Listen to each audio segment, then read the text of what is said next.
welcome to my video for DEMIGODATHON week 2. I didn't end up doing a reading vlog during week 2 because I took a little hiatus from my phone and I didn't really feel like picking it back up just to like record clips and stuff while I was reading The Sea of Monsters by Rick Riordan. So instead, I'm just going to be doing a little video, kind of like the end of my first reading vlog, just sitting down and talking about it because I took extensive notes in the notes app while I was reading it, and yeah, let's just go through them now. So The Sea of Monsters by Rick Riordan, book 2 in the Percy Jackson and the Olympian series, is basically an extremely reliable retelling of the Odyssey by Homer. It is in fact such a reliable retelling that in my sophomore year of college, I took a world literature class, and one of the books that we were supposed to read was the Odyssey, and we were going to have an essay exam in class over the Odyssey in which we didn't even know what prompts we were going to be writing about until we actually got to the exam. I did not read the Odyssey, but I did read Percy Jackson and the Olympians, The Sea of Monsters. So I wrote an entire essay over the Odyssey and the themes and the symbolisms without reading the book, using my knowledge of this book. And I got a 97 on the exam. So thanks, Rick Riordan. So The Sea of Monsters is also the shortest book in the Percy Jackson series. It's just under 300 pages long. And it's super quick. It goes by so fast. There's such fast-paced adventure going on in this book.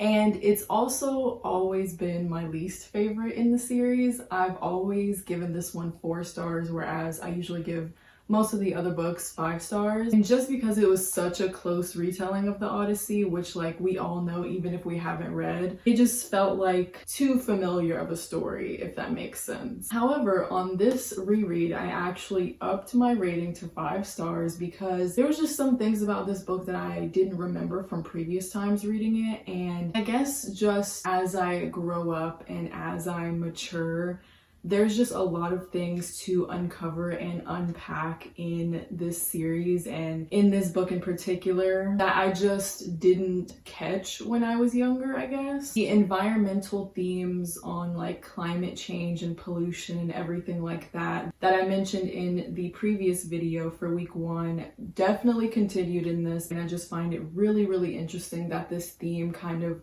goes throughout all of the books and isn't just a central theme in the first book. A really big reason why I changed my rating from 4 stars to 5 stars on this reread is because while this book is a little bit less exciting than some of the other ones, I realized this time that there is so much character development that's going on, and I would probably say that this book in particular out of the series is one of the biggest and most important to read in terms of character development because we just established so much about these characters. I mean, we established Tyson as a character. We introduce him, he goes through an entire arc. There's just an entire storyline that we go through within these 270 pages with Tyson and with Percy and even with Annabeth. And we also get a lot more depth to Clarice as a character, and we establish a lot going on with Percy and Annabeth's relationship, and Percy and Grover with their emotional link that they have going on. We just have so much going on in terms of character and relationships in this book that is so important, and I guess just realizing it now, like so much is set up in this book that it really just can't be skipped. Like, it's not the filler content that I thought that it was. It's actually a lot more than I originally remembered. So one thing that I have here in my notes is that while these books modernize the gods in funny and relatable ways, they never fully bring them down to humane level or try to romanticize them. And Percy is critical of them from the beginning and brings it up whenever he can. I literally just read that word for word off of my notes. So what I meant with that is that I love that while Luke is the main antagonist in this story from this point forward in the series, we really get to see like how strong his hatred is for the gods and for Olympus and everything.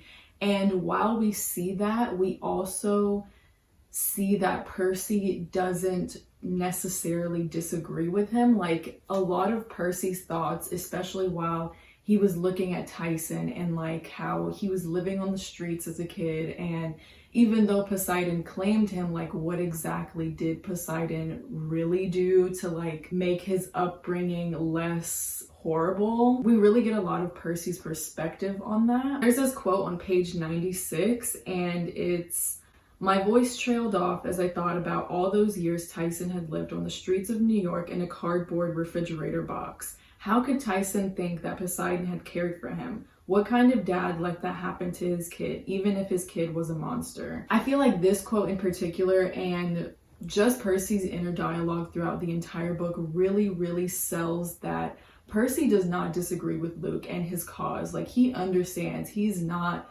really on the God's side in all of this, but he just knows that Luke is going about this the wrong way. It's kind of just that like good intentions but really bad execution type thing. And I just really appreciate that about his character. Like, he knows that these gods are wrong, and the book in itself and its portrayal of the gods does not try to romanticize all of their really horrible actions. And while we are getting the book and everything that's happening in it from Percy's perspective, Percy himself isn't an unreliable narrator in that sense that he doesn't see the gods as beings that can do no wrong. Another thing that I wanted to point out is that reading this as an adult in 2020, when the world has kind of gone to shit, I don't disagree with Luke.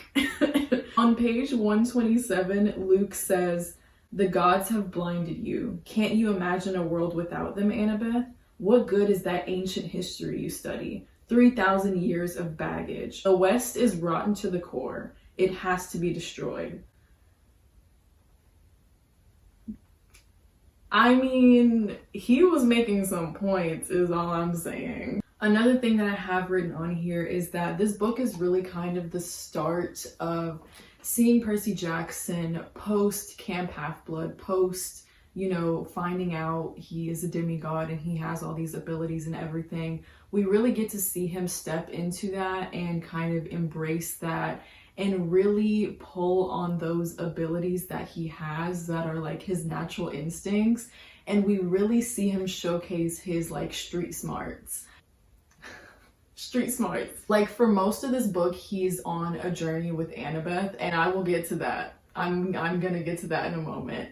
He's on this journey with Annabeth, and we really see Annabeth and her book smart. Like, she gets her knowledge straight from the textbooks. She is so smart, and it really comes in handy. But also Percy's street smarts and his instincts that he has learned from his rough childhood comes so much in handy. And he's always quick on his feet. He's always thinking on his feet. He's always very quick-witted, and he's always thinking of a plan. When he is in the middle of a dire life or death situation, he can always get out of it in just the quickest of ways. He just stays ready. Like, he's never comfortable. He always knows that like any situation can go awry, and even if he doesn't have a plan, he thinks of one as quickly as possible, and it usually works out for him. So now finally, let's get to the elephant in the room.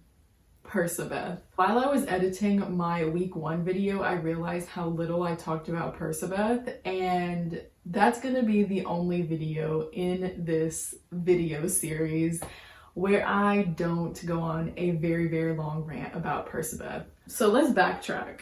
In the first book, we see Percy and Annabeth go from sort of rivals to friends. We see their development, we see them go on a journey together with Grover, and we see Annabeth go from thinking that Percy is a really stupid, dumb boy to really finding out that he is complex. He's just generally more than meets the eye. So we see them become friends by the end of The Lightning Thief, and in this book we continue seeing them be really close friends.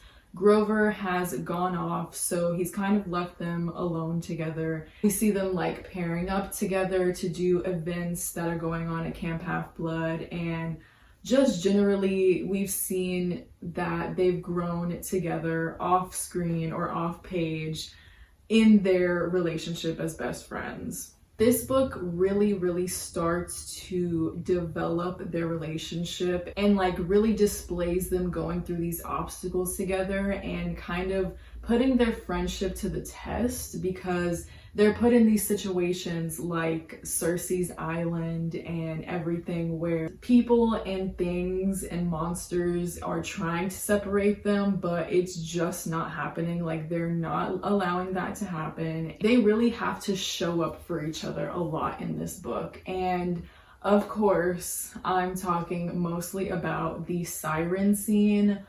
Oh my god, that scene is just so cinematic and it's just perfection. Like that's always been one of my favorite moments from the entire book series, but rereading it, I realized that like it's just so important of a scene and so beautiful of a scene that like it really brought the quality of the book as a whole up for me, to be honest. Also, I saw someone tweet about it, but I don't remember who it was. Someone in their Demigodathon live tweets was talking about how in this book at Cersei's Island, Annabeth is offered to be immortal and to forget about Percy and live on the island with a bunch of other women for eternity and learn different skills and just to become immortal. And they tweeted about how we always talk about how Percy gave up being a god for Annabeth, basically because he wanted to live a life with Annabeth as a human. We always talk about that, but we never talk about how she gave up immortality too, like way before him because of him. Like she didn't want to leave him way before the events of The Last Olympian, and I just never even looked at it like that, and I was like, wow, she really did that, huh? Way before they even became a couple. Wow. Powerful. Anyways, I've been talking for too long. I really enjoyed this book, and I think I enjoyed it a little bit more than I have in the past on my past rereads. This video is running very late, so you will be getting my week 3 video in just a couple of days, but yeah, just know that I'm having a very good time. And I hope that you guys are as well if you are participating in Demigodathon. That's all I have, so I hope you enjoyed this video, and I'll see you in the next one. Bye.